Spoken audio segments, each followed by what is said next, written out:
जय राम दोस्तों,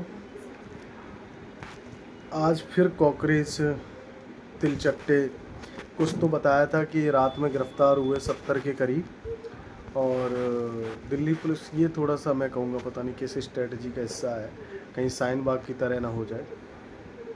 पहले तो ये न्यूज़ चैनल वालों से बड़ी दिक्कत है, ये वही छात्र कह रहे हैं, वहाँ छात्र है ही नहीं। जो नीट की तैयारी करता है ना, उसको बहुत पढ़ना पड़ता है, उसका मैथ अच्छा होना चाहिए, उसकी रीजनिंग वगैरह ये सब चीज़ें।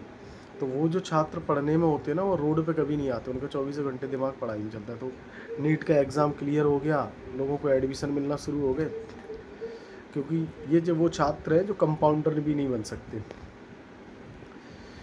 और अधेड़ उम्र के, और जो नीट का एग्ज़ाम देते हैं ना, वो 20 से 22 साल के होते हैं, क्योंकि 12वीं के बाद ही देना होता है, और 12वीं में भी अगर अच्छे नंबर है तो ये तो छात्र कहना बंद करिए। अब नए छात्र कूद पड़े, सबको क्रेडिट लेना था। एक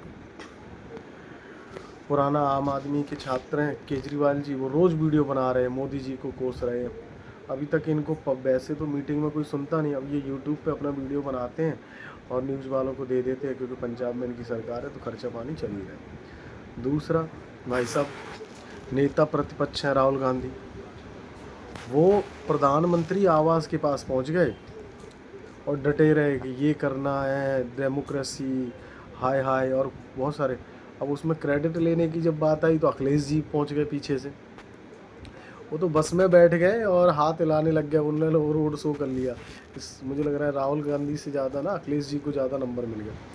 फिर क्या होता है कि आम आदमी की टूट पड़ती है, वो बीजेपी पे इस तरह निशाना साध रही है कि कांग्रेस और बीजेपी एक ही पक्ष है, कि क्योंकि उनको लग रहा है कि भी ये सारा जो आंदोलन है, वैसे तो ये आंदोलन नहीं, परजीवी टाइप के लोग हैं, कि कांग्रेस हाईजैक कर लिया। अब ये आपस में ही बढ़ रहे हैं, तो अब ये तीन ही लोग हैं, बाकी और छोटी मोटी पार्टियां हैं, वो बेचारी ये कोस रही कि हम दिल्ली नहीं पहुंच पाए।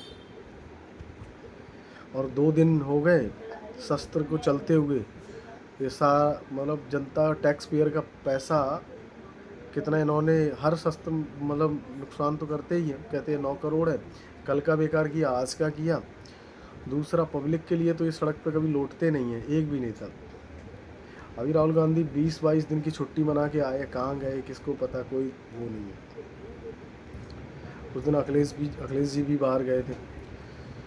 तो इनकी ज़मीन खिसक चुकी है और इन लोगों को अब समझ में नहीं आ रहा कि किस तरह मोदी जी को हटाएं। या नेपाल और श्रीलंका तो होने नहीं देंगे, लेकिन थोड़ा सा मेरा ना इन सिक्योरिटी फोर्स वालों से भी निवेदन है, और ये इनको ऑर्डर दे थोड़ा सा, कि अगर ये 20 लोग इकट्ठे होते तो कम से कम हमारे पास सीआरपीएफ, बीएसएफ और इंटरनल जो पुलिस होती है उसको रिजर्व होती है।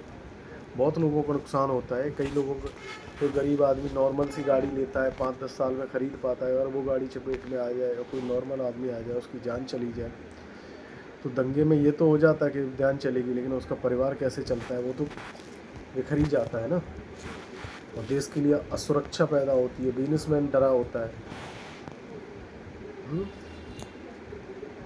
तो इन तिलचट्टों का गवर्नमेंट को ठीक से इलाज करे, इनसे बात करने की तो ज़रूरत नहीं है। राहुल गांधी को देखो, बीजेपी के मंत्री जितेंद्र तोमर है, वो समझाने गए तो वो भी नहीं सुन रहे।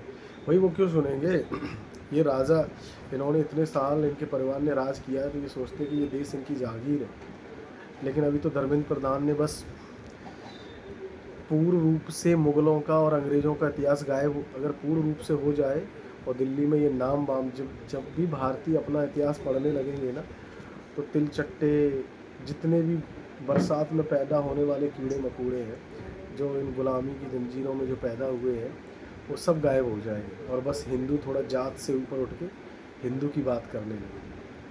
मोदी जी पर्सनली जो काम कर रहे हैं ना, वो 1000 साल की गुलामी का काम सिर्फ अभी 10-12 साल में ठीक नहीं हो पाएगा। मोदी जी से पूरा वर्ल्ड परेशान है। ये बंदा देश को भी आगे ले जा रहा है, और अमेरिका की CIA, UK, जितने भी भारत को आगे बढ़ने नहीं देखना नहीं चाहते ना, उन सब के पिछवाड़े में मिर्ची लगी है अच्छी तरह से। जय श्री राम, थैंक यू।